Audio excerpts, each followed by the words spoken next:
Hey, Natalie, how are you? Great. How are you doing, Scotty? I am good. I'm good. I am enjoying a lot of travel. Again, still have this throat. It's not seeming to go away. And I thought once my kids grew up, I wouldn't have this problem anymore. But I think it's travel with all these people on the plane. So Yes. I think I need to have more car travel in my life these days. Have you been doing any good test drives lately? Yes, actually love driving the Chevy Traverse High Country. Ooh, that's a good one. They just did a big redesign on that, which you could see over at Girls Guide to Cars. And there were a lot of things about that redesign that really impressed me.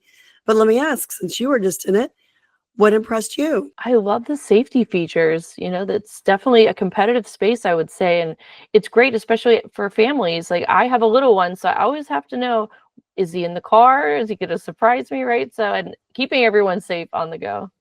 Yeah, and it's interesting that you say that because not only is our guest today focused on safety features, but one of the things that she's been instrumental in doing is enhancing the rear passenger alert feature.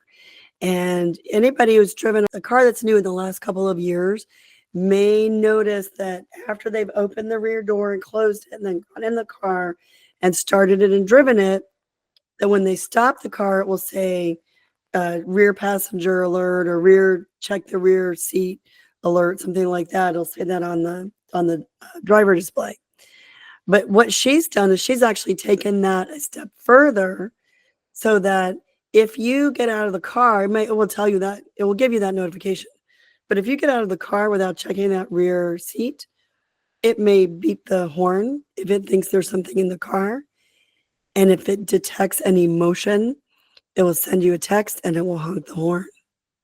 Which is amazing. It's really hot here in Texas, so I think that's the best feature. It really is. It really is a good one. But that's not all she does. And I think with that, let's hear the conversation with Tricia Morrow, who runs global safety for General Motors.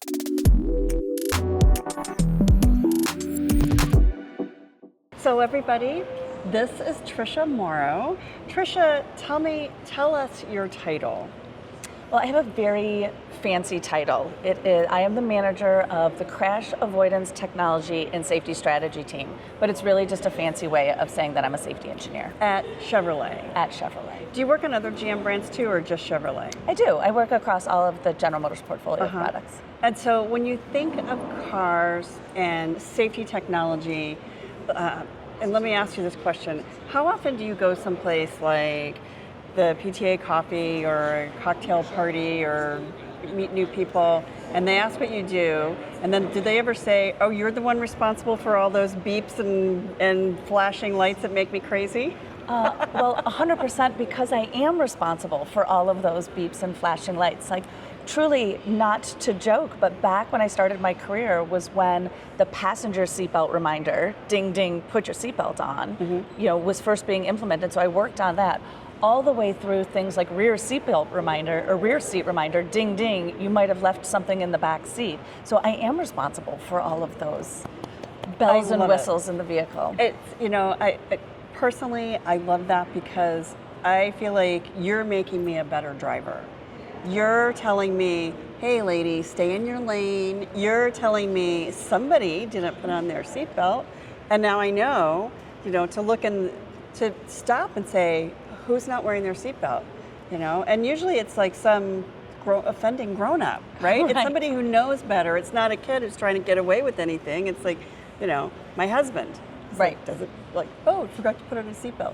And so thank you for that. Well, you're more than welcome. And on the topic of seatbelts, it's just so astounding to me. According to the National Highway Traffic Safety Administration, 90% of front seat users wear their seatbelts. But if you look at the fatality data, half of the in-vehicle fatalities are to people who are not wearing their seatbelts. So even when there are the people that say that, oh, you're the offender, you've put in those offensive beeps in my car, we really truly are working to save lives. Yeah. So, and it is the most important click of the day, putting on your seatbelts. The most important click of the day. I like that. I like that. So tell me how you got into this role. Like, let's go all the way back. Let's start in school. Where did you go to school and what did you study? So going all the way back, I once had an interviewer ask me, you know, how did you get into engineering? Were you just this blonde girl with pigtails that really liked math? And I had to say, were you sitting next to me? Because that's how it all began. Yes. I had like this weird passion for math and science. And so not knowing what to do with it, you know, my dad was like, why don't you go into engineering? I said, well, why not? You know, it's more math and science. So I started my undergrad at Purdue University, and I studied mechanical engineering. And I had really loved, for some reason or another, race car driving. And it was astounding to me that these race cars would, I know, it's weird, but I did. And the part of it that I loved wasn't the speed, was that they were getting in these crashes and walking away. And how was that even possible? Because, you know, when you get into a crash on the road, you hear of all these horrible things that happen. How are these race car drivers driving so fast and they can walk away? So I started to study biomedical engineering and really kind of getting into it. So when I started to work at General Motors, I interned at General Motors and I said, I want to be a biomedical engineer. And so I started working in safety. And as soon as I hired into GM, I went back to Wayne State University in Detroit, Michigan, and I got my master's in biomedical engineering. And then I kept working and I loved GM and I wanted to contribute and I wanted to understand everything. So I went back to the University of Michigan and I got my MBA. Wow. While I was working. While you're working, I know. I have no idea. Because we don't have enough to do, right? Right. And so biomedical engineering. So tell us what kinds of things that your education in biomedical engineering translates to in the experience that we have in our cars. So biomedical engineering, when I went to get my master's, I did it in trauma and age-related injuries, which I had just gotten married at the time, and my husband was always very joking about like, oh, she's learning how to hit me just hard enough so I don't bruise. But it is all about, you know, how the body sustains forces and, you know, how that can change, whether you're a young person or an older person, and, you know, just truly how to protect people in crashes. And Wayne State had a very focused program on car safety, crash safety. And I'm going to say I appreciate the seatbelt that doesn't bruise you when you just, you know, hit the brake too hard. And there's a time that it did, but not anymore. And so, but you're right, so many people walk away from crashes these days. You see these horrible crashes on the side of the road, and people are sitting out on the grass waiting to be checked out, and the airbags are deployed and the cars look horrible, and that's because of all the safety systems. Absolutely. You know, there is a video that I often show, and it's an older car and one of our newer vehicles, just both in the same type of crash. And when they say, you know, they don't make cars like they used to, you know, it's usually in reference to, oh, I got in this really minor crash, but my car is crumpled up. You know, they don't make cars like they used to. But thank goodness, because that crumple is designed to crush. It's all about managing energy in crashes, taking the force out of the actual crash so it's not transferred to the occupant. And you know, the vehicles today, to your point, it could look like such a horrific crash on the side of the road, but oftentimes that occupant compartment is maintained, which really is important And when that's we're talking the about goal. crash safety. The goal is to make sure all the humans walk away, and the things that can be repaired, they can be repaired, but we can't always, you can't replace, you know, My children. your kid. Yeah, exactly. Right. We can't replace our children. Do you do anything, do you do studies with kids' car seats, speaking of children? You know, we do work a lot with car seats. We have child passenger safety experts. We've had a great collaboration with Safe Kids Worldwide, where we do car seat checks through their Buckle Up program, and we show people how to install their car seats and their children in their car seats properly, giving out lots of free car seats through that program. But absolutely, we do a lot of testing to make sure that the seats fit in the vehicles, that they're able to, you know, withstand crash forces, so for sure. So let's talk about one of the big controversies right now, and that is rear-facing child passenger car seats, because the advice now is that kids stay rear-facing until they're 4 years old or 40 pounds. Why is the advice like that? So we know that as children develop, their skeletal, their neck, all of the muscles, it's just not as strong as your neck, my neck. And we also know that most of the crashes that we see are frontal collisions. Mm-hmm. So when a child is in a frontal collision, we really want them to be facing rear facing. That seat then protects their cervical spine, protects them from the crash forces of going forward, and again, really compromising that neck. So, it is, I have 2 children myself, and I remember the rear-facing seats, and, I actually remember before that time where I would be helping at these child seat checks, and as a person who didn't have kids, I'd be like, what, do you need to see your kids all the time? Until I had children, and then said, yes, I do need to see them all the time. Yeah. Yes, I do. Yeah. So I absolutely understand why someone would want to switch them around, but it is a very safe position for them to be in, to stay rear facing. I'll say, because my kids are older too, and I don't have little ones in car seats, but watching the video, and I'll leave a link to it here, watching the video of the child and a toddler, so 2 or 3 years old, small, 20, 25 pounds, in a forward-facing car seat, and the whiplash of just the their biomechanics heads are so of it. large, and you see their head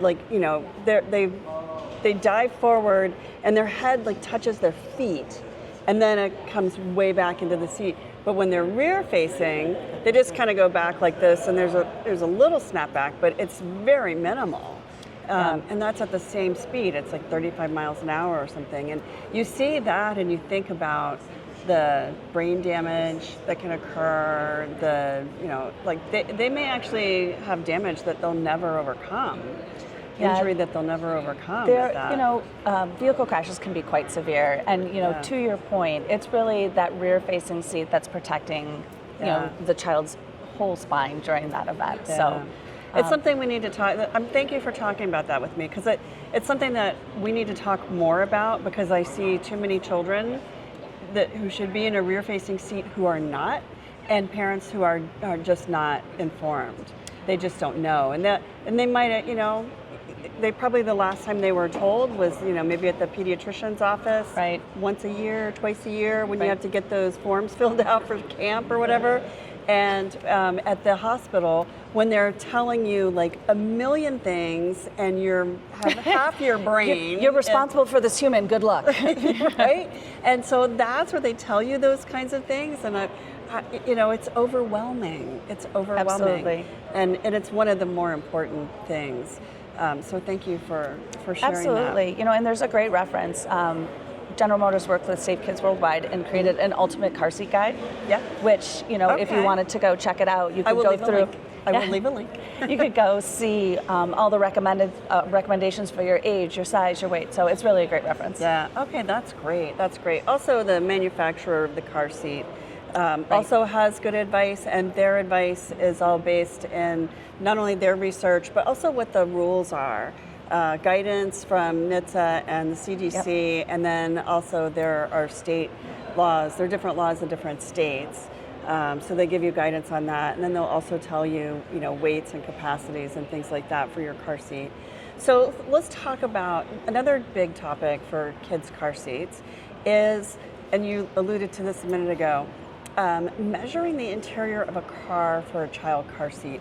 So what do you look at when you look at the rear seat of a car and you think about, okay, so the average family may have 2 rear-facing and 1 forward-facing, or 2 forward-facing and 1 rear-facing. What kind of criteria do you look at for making sure that those car seats are going to fit? There's several car seats that we use as surrogates, and as you alluded to, like NHTSA, the government, they have certain ones that they use in their testing. So we really make sure that the distance between the buckle and the anchor is wide enough to accommodate those. And there's a lot that goes into the seat design and different requirements and best practices that have to be followed. But the bottom line is, when you're looking for a vehicle to buy and you have children, bring those car seats with you. Test them out in the car. See if they fit. See if all your needs are met with that vehicle, because it's really important. Again, you want to make sure that you're going to be using the car seats appropriately. You're going to buckle them in the car every time, and you can accommodate your family when you're going on a trip. And so when we measure for car seats, because I don't drag a car seat, I shouldn't say that, but I don't bring a car seat to every test drive I do. But what I do is I measure the width of each seat, and I measure the distance from the seat back, the center row seat back, to the seat back of the driver's seat, which is usually set for me. I'm 5'8", so I set it for me, and I'll tell you what that is, and then you can kind of decide if your car seat is going to fit. And if your car seat doesn't fit, and you really love a car, go find car seats that'll fit. There are car seats that will fit pretty much every car. Some of them are very slim. Some of them are bigger and bulkier for padding or whatever it is, or they have cup holders. So, so there definitely are options. But you work specifically with certain car seats. What are those car seats? I don't have a list of them with me today, but but you work with specific car seats to make sure that they're going to fit. And how do you decide which seats in the second and third row get lower anchors? So I believe every seating position in that second row has lower anchors. And then I believe in the third row 2 of the 3 have, but I'll have to double check. Every manufacturer is different. Some manufacturers have 0 anchors in the third row, which is fine. It just, I guess it makes it a little easier for installing it just depends on the installation method. And honestly, when you're installing a child seat, the most important things, as you know, is to make sure you get that really tight, secure fit. It doesn't travel more than an inch forward and aft. It fits your child. You're going to use it correctly each time. And whether you're using a vehicle seat belt or the lower anchors, you really can get a tight fit into the vehicles, which is the most important. Absolutely. So let's talk about those beeps and buzzes and flashing lights and all that stuff. Well, so this morning you did a presentation on, this is the 2025 Chevy Equinox, by the way. It's beautiful. The color is called Cacti, and that's what we're here test driving today. But you did a presentation this morning that, I had to take a photo of the slide because I couldn't write it all down fast enough. All the standard safety features that are now included in the Equinox. And there were and then you had some statistics. You had a slide with statistics that was also pretty incredible. So talk about the standard features and what's new in the Equinox and why. That is such a great question. So again, I probably will not be able to hit them all because it is such an extensive list. It's a big list. It's an extensive list, which we're so proud that it's an extensive list, right? So the 2025 Equinox obviously comes with Chevy Safety Assist, which is the suite of 6 active safety features on the vehicle. This year we did incorporate enhanced automatic emergency braking, which just means we're using a camera and a radar system to detect those forward collisions. We also are, as standard, obviously, we also have standard automatic intersection automatic emergency braking. So automatic emergency braking has been expanded so that we can actually see vehicles that are coming across the front of the car in an intersection, which is fantastic. That is fantastic. There's lots of other standard equipment. Safety alert seat, which I made a joke earlier. Safety alert seat provides gentle pulses to your seat, which can be used with or in addition to or in place of the alert, all the beeps. And my joke is always I have a very judgy teen driver, and it's a very quiet way to alert you that some of your active safety features have been engaged. The vehicle has side blind zone alert, side blind zone steering assist, which is one of my favorite features on this vehicle. Oh, wow. It uses the short range radar to detect if someone's in your blind zone, and can then give you gentle nudges to. So it'll are you sure? Nudge are you sure? The steering wheel a little bit. Yeah, and I love the things about this vehicle that really help me see better and help me, be a better driver. Yeah. We talked about seatbelt use. This vehicle obviously has teen driver. It has buckle to drive. New on this vehicle, they have rear seatbelt reminder. Also available on this vehicle is rear camera mirror, which I love as well. It uses the camera in the back. So if you happen to be like me and fill your car full of balloons or luggage or volleyball players, and you can't see out the back, they're very tall. Rear camera mirror offers a camera view of what's going on behind you. So again, really helping you see. And it comes with its very own little cleaner, which I also like very much. Oh, it does? It does. I like to think of it as the college dorm room move-in mirror, because I have to say, like, that's the time when you're moving your kid into a college dorm room and you literally are stuffing things into every crevice in the car to get it all in there. We also very much relate to that, as I have a daughter that just went to college on Wednesday of this week, and there was 2 carloads full taking her down. It is, yeah. That's a big move, and you have to do it 4 times a year. Right. Yes. So yeah, because they want to bring everything home at Christmas. So the digital rearview mirror, I love that feature. I love that. That's one of my favorites. Yeah. I also love that you have auto hold. We get geeky about features for a minute. There's auto hold in this, and auto hold, you turn it on. When you press the brake down, you can take your foot off of the brake, and then you don't have to do anything when the light turns green. Then you just hit the accelerator, but you don't creep forward. I love that. I know it's not really a safety feature, but I think it is a safety feature, because I'm not sitting there with my foot on the brake that might slip off, and then I might, roll forward and hit the car ahead of me. Yeah, well, and you know what, safety is such a big word, right? So, we always talk about our safety features, and those are the ones that we know help reduce crash speeds, avoid crashes altogether. Seatbelts, we know seatbelts save lives, most important click of the day. But there's also those that are either driver assist or, as you mentioned, like comfort and convenience features, where, if it makes you feel safe, if it helps, make your day a little bit better, it's part of that feeling. It takes the stress out of driving that allows you to really be more focused when you need to be. And so it's one of the things I love about Adaptive Cruise and Super Cruise, which is not offered on the Equinox, which I think is kind of sad. I wish it is offered on the EV. It's on the EV, yes, and it's on a lot of new cars. A lot of new cars from Chevrolet offer Super Cruise, and I love, these features are great because they allow you to be more present behind the wheel. You're not trying to, get stressed. You're not getting stressed out by the traffic and the red lights and creeping up at the pickup lane at school. I love them all for my children. I have my older daughter is off to school. My younger one is learning to drive, and I think it gives me peace of mind to know that they are in the car. Talk about the teen driver feature. So Teen Drivers is one of our favorite features. I have all these anecdotal comments from my older daughter who used it. So once the Teen Driver key is activated, every time your teen uses that key in the vehicle, Teen Driver is active. And what that means is that all the active safety features are defaulted on. There is a functionality that if the driver or detected passenger are not wearing their seatbelts, the radio is muted.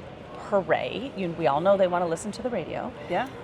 There is a feature where you can set a volume limit. So we know that, oftentimes loud music, things like that might be distracting to a teen, so you can set volume limits. I have a speed alert set on my kid's car at 41 miles an hour.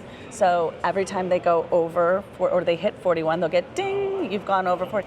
But it really is helpful learning. One of the anecdotal comments from my older daughter is that she has a very well-calibrated foot, because she never wanted that alarm to go off.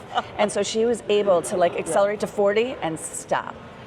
And so it's also helpful, which she had said when she was a little bit younger, that, if you get a speeding ticket, that you don't get your next generation license or your, whatever the next level is. So it really helped her be a more mindful driver with respect to speeding. And, Oftentimes, if perhaps you were driving with me and weren't wearing your seatbelt, I might be a bit apprehensive. Of course you're going to wear your seatbelt, but you might be a bit apprehensive to put that on. And, the fact that the radio is muted, or I can't shift out of park with buckles or to drive because you're not wearing your seatbelt, it becomes a much easier conversation to say, hey, you know what, you got to put your seatbelt on so we can stream our music or whatever. Well, it's easier it takes away the stress of a teenager to have to say that to somebody else. Absolutely. And when they get to that point where they're allowed to drive with other people in the car, with other teens in the car, but it gives them it takes the burden off of them to be able to say, sorry, I can't go anywhere until you buckle your seatbelt, so stop being an idiot and buckle your seatbelt. So congratulations on the Equinox, and thank you, by the way, for that huge laundry list of features that are all standard, which is amazing. Really quickly, before we wrap up, tell me, what is it that you want your kids to take away from your career? They've watched you as an engineer their whole lives. What do you want them to take away? I want my kids to know, what do I want my kids to know? I am very proud that I've had a career that I have been able to actively participate in them growing up and make a difference at General Motors and hopefully the world at large, and then still have a really great family. I want them to know that they can, if they work really hard, if they really find their passion for things that they love, that they can make it all work. And that they can have families and careers. And so I just hope my kids look back and are happy with their childhood and, really know that hard work pays off and doing the next right thing is the right thing to do. And so, do you think either of them will be engineers? No, I do not. I do not. No, my older daughter is studying finance, and the younger one, she's probably going to be in sales. Yeah, I'm going to guess. Yeah, okay. And last question, what advice do you have for women who want to advance their career in automotive or maybe are thinking of a career in automotive? You know what, I love the automotive industry. I think that women have become such assets to car design, engineering. I mean, every facet of developing this car has been influenced by women.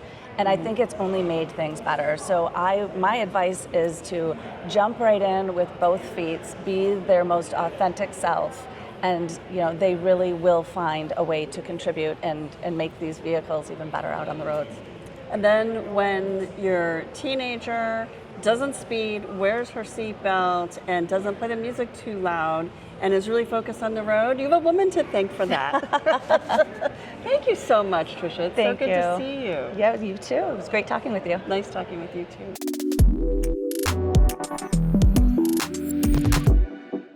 Oh my gosh, isn't she great? I love chatting with her. I could have chatted with her all day. I know. She makes, safety sound so fun. Who would have thought? I know. It's funny.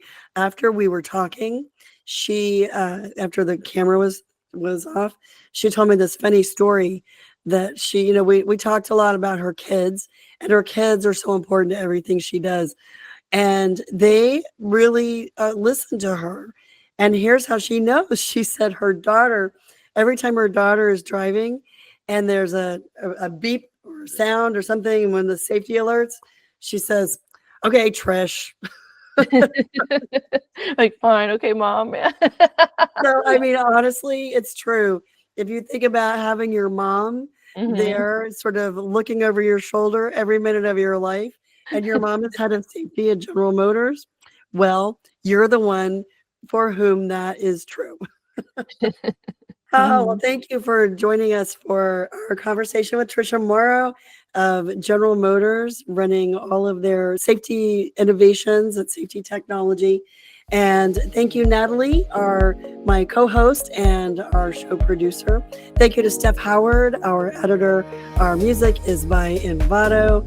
And you can read more about all the cars that we mentioned over at Girls Guide to Cars. You can find our videos on our YouTube channel, and you can find more of our podcasts right here wherever you're getting this podcast, also over at YouTube, on Spotify, on Apple, any place where you would get your podcasts. Thanks for joining us, and please join us again for What Drives Her from A Girl's Guide to Cars. Thank you. Bye.